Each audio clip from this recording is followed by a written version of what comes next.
There's no easy way to start these.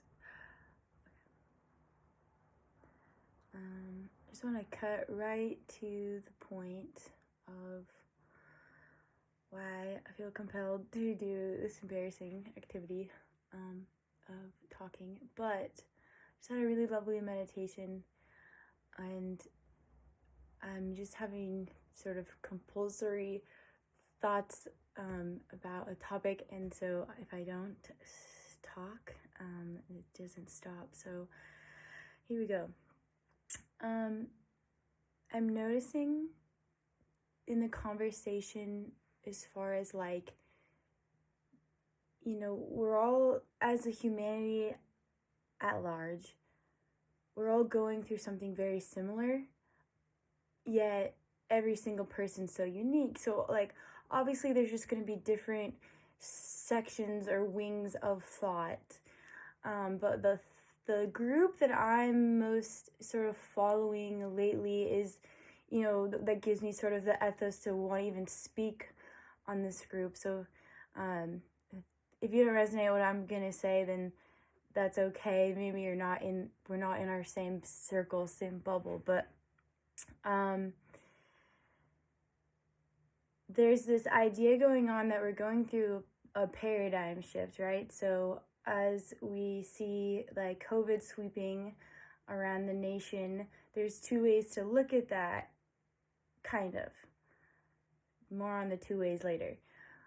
We can see it as terrifying as it is, because it is, or we can also at the same time hold this higher thought at, even though in the moment this is scary, we can pull back and see history and see our planet as being incredibly smart, including what is created by the planet. And in that is viruses and mosquitoes and ants. And I don't understand why any of them exist. However, without the sort of hope that there's a greater reason for all this going on, it makes it really slippery to exist right now, because, and this is where the call out comes in, there's still an egotism going on in the spiritual community. So a lot of people have been practicing these healing arts, right, for a long time. And so this rise in, bringing up how everyone's sick is actually giving a lot of healers or, massage therapists, yogis, whatever, an opportunity to, work with other ways of medicine, because people are actually interested. So I feel that that's also breeding an egotism where it's being taken advantage of people and their fear in this other paradox going on, where it's like, it's a good thing, but like we gotta, like the yin and yang sign, see the little dot of dark in the light. It's always kind of interchanging. And so we have to look at not using people's fears to sell the healing process, because any healer knows that the healing process is not something that you can get from somebody else ever. There's not 5 steps. There's not a one size fit all. There's not something that somebody else can offer you that will resolve your problems. And I don't even want to use the word problems, because nothing's a problem.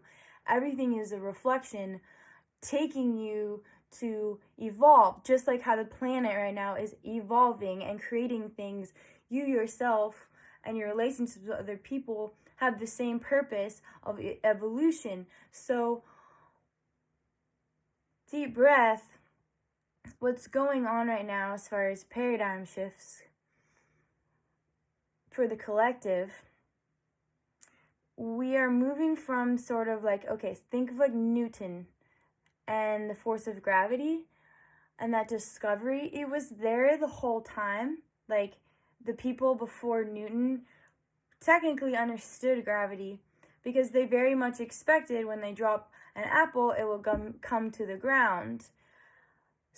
But Newton made a name for it and created a system for it.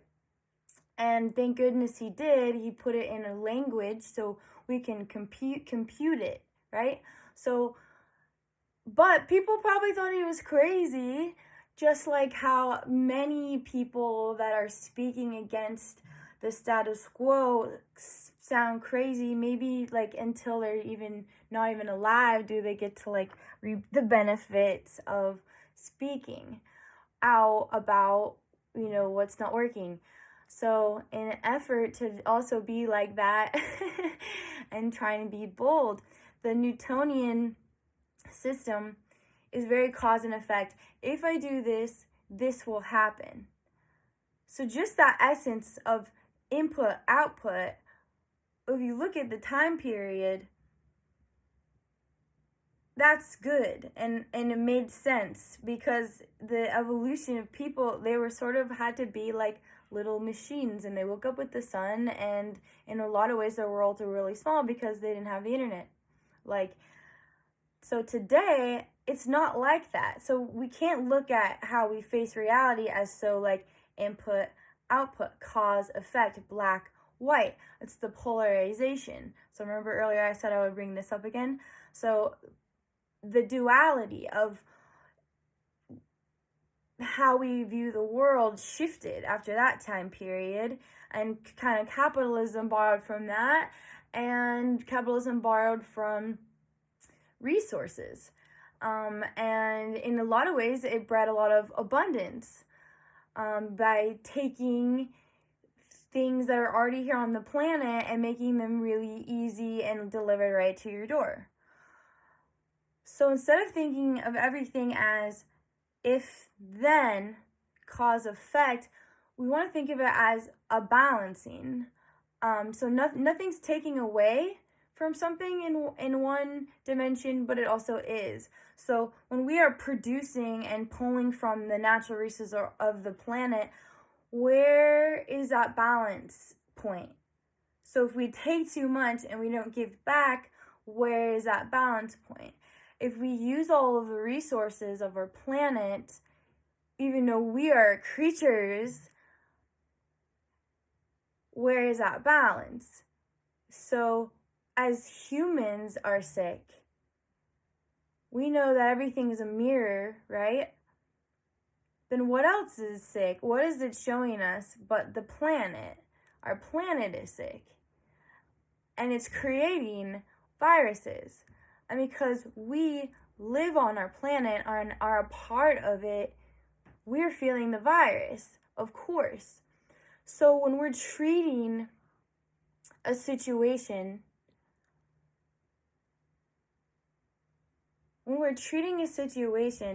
and we're putting ourselves in the path of being afraid of the situation instead of embracing the situation,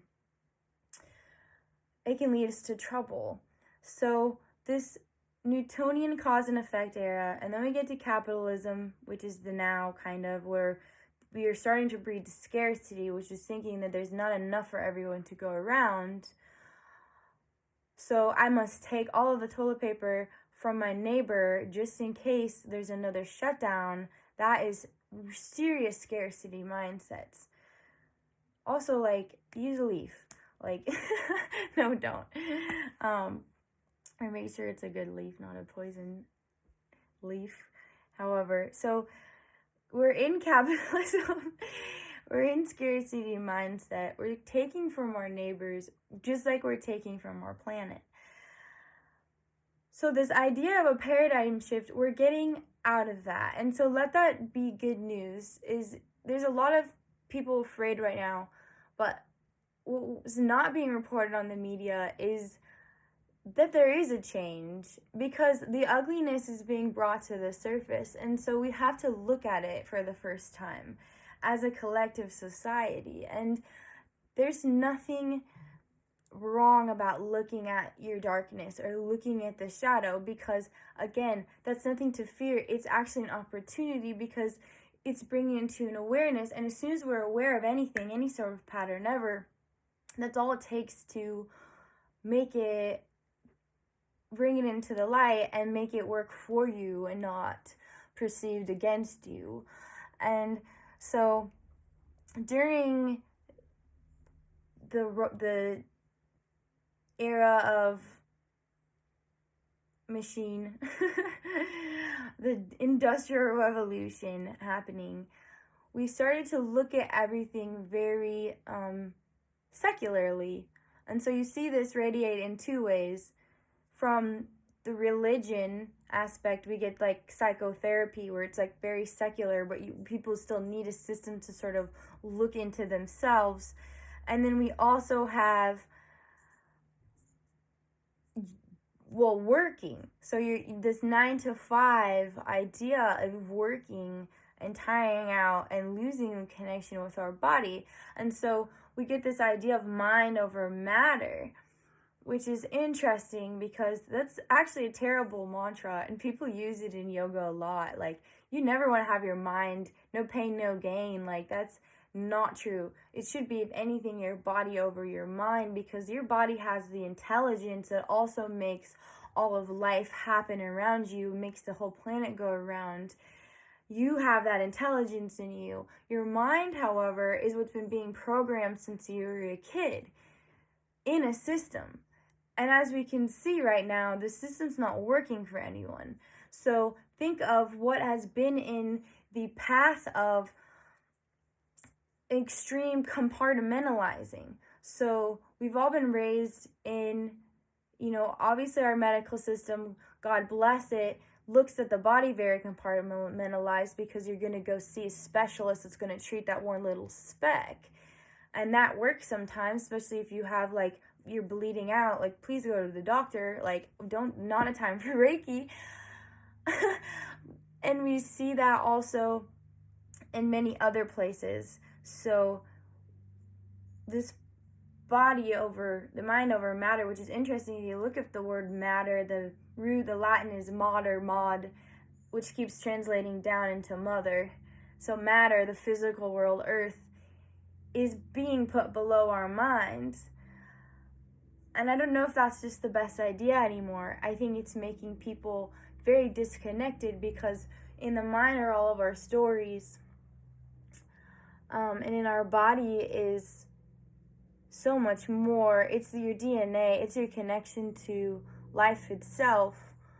And it's actually a lot smarter. It communicates a lot more clearly than our brain, truthfully. So how can we take everything together? Well, still believe, God bless the Western system of medicine. But we also have this Eastern system of medicine, which kind of is on the left-handed side. If you want to put it into polarizations, you can consider this fiery energy in the West as being very masculine, doing, and the Eastern is more feminine, as you can see even in their culture, where they do actually have a lot of matriarchal systems. The shaman is a female, because it's that sense of intuition and wisdom that comes with it. And so you get this spirituality, and then you sort of have this religious structuring. And together, it makes for a lot more happy, kinder, peaceful experience. Like, even the idea of the presidency kind of makes me laugh. I digress, but it's such a competition. Like our sports, it's like you have a team you're rooting for, and it's red and it's versus blue, and you're not, George Washington himself said no parties. Let's just elect good people. So instead of trying to find like a winner, a leader to rule us, I think let's just start like ruling our autonomy and ourselves, and getting in touch with this mater, this mother, and what we can do to help out our communities and where we're at right now, currently, and all your neighbors and all the people that you can affect. It just takes one notion to ripple out, and not focus so much on this competitive mind over matter state. And so in the East, this, the legend has it, you want to be like a savant in a beautiful orange cloth and have no shoes on to find enlightenment. And That's beautiful, and that's even for evolution, just to hold down the fort of cosmic energy here. Like, thank you. In the East, anyone that's ever sacrificed their life, and it's not a sacrifice, I'm sure it's just bliss state after bliss state, but to be a monk, what a beautiful path. But a lot of people don't identify with these two extremes of the East and the West. Their dharma is the Eastern word for, life path, is somewhere in the middle. A lot of us have have callings in our souls to be nurses or be beach bums. I don't know. You just go with the flow. And so in the middle is not the mind, but it's our heart space. And so just like the stomach has a lot of intelligence and nerves firing and signals that are trying to communicate, so does this space right here. And in the era of telephones and our necks and our heads being heavy and we're all leaned forward and collapsed here, our willpower is sort of taken from us when we're so busy. You're not really working for yourself because you are more than this and you're more than this. So over-identification with the self breeds the other sector of the West in psychotherapy, where there's no spirit. It really breaks down the brain, and we go into our past this current, since we were little, past, and we sort of stay in it, and we want to name it all, and that is beautiful. But you can see how that's how the brain works for safety and survival. It's trying to perceive everything and make sense of it. However, it's safe to say we're not surviving anymore. Like, we have a lot of resources mailed to our door in an instant. So we can kind of go out of, evolve past that way of scarcity and capitalism and cause and effect, input, output, and realize that our identity is not here in the matter, actually, if you want to take it a step further. So through the heart and learning how to process stimulation through this center here, which is east but also west, there's tons of studies. You can figure out there's a lot of power going on and intelligence. We can develop a different kind of resistance to it's not working for us anymore.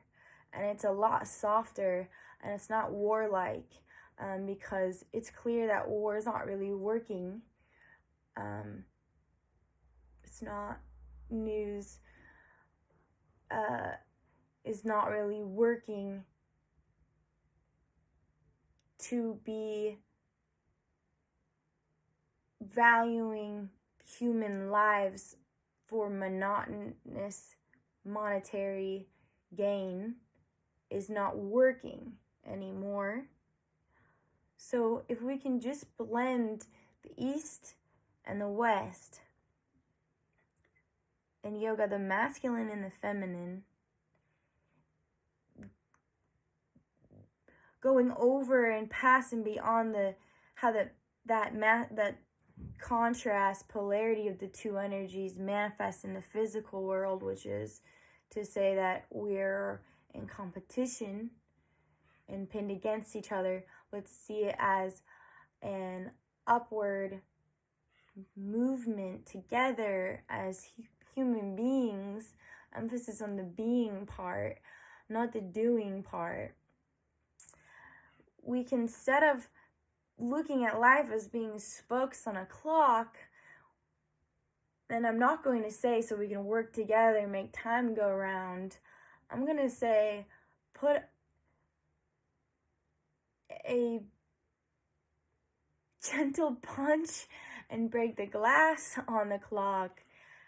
And this concept of time being so fragmented and broken and missing and escaping out of your midst and see every moment as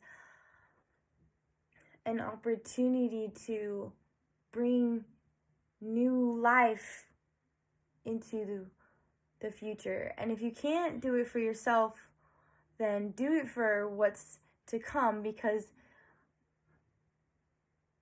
people are going to be inheriting a mess that they didn't create. And I know a lot of people my age feel this way. There's a lot of weight and a lot of, healing that needs to be done for a mess that wasn't really created by us. But a lot of pressure to fix it and not a lot of support. A lot of people saying we're doing all wrong. Again, there's no wrong or right. There's just simply evolving and either going and jumping into the river and going with it, or resisting it and feeling stagnant and closer to death. And the funny thing is, from that state, then you're scared to death. But the other funny thing is, we've all been dying every single night for all of our lives and coming back every morning. And in that state, it's beautiful, and there's dreams, or there's blessings to learn if you have a bad dream. But it gives you peace. And that's just like the actual process of death. So when we have built a system that's based on fear of something that's nothing to fear, and the solution seems to be to invest in other people to get a quick one fix all solution, it's going against everything that is innately and intelligently already in you, that you already understand. And that's why we're all so confused, because there's this confliction. But it's really natural to heal your own body. And it really just starts with trying to, this idea of enlightenment, it's not actually to learn anything. It's actually like an onion, like it's an unfoldment, it's a layering process, and trusting that you're constantly in this system of the heart, not the mind, to take you to where you need to go and to experience what you need to experience, and to perceive what you need to perceive, to give you the tools to constantly stay peaceful in the now, which is all you have. So we need to stop over-identifying with our names and our labels and our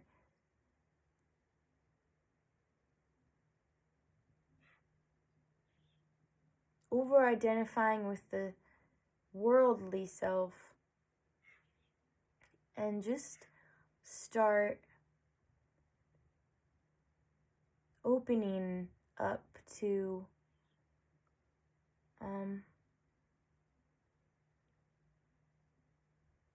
the light that's literally always present in every one of those systems that were just talked about. Always.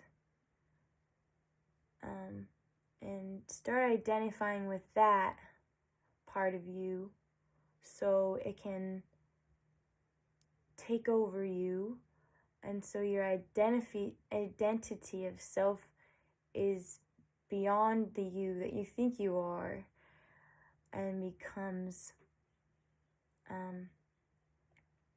the spirit in you, not the body in you, the mind in you. But you got to kind of work through those little bubbles to get there.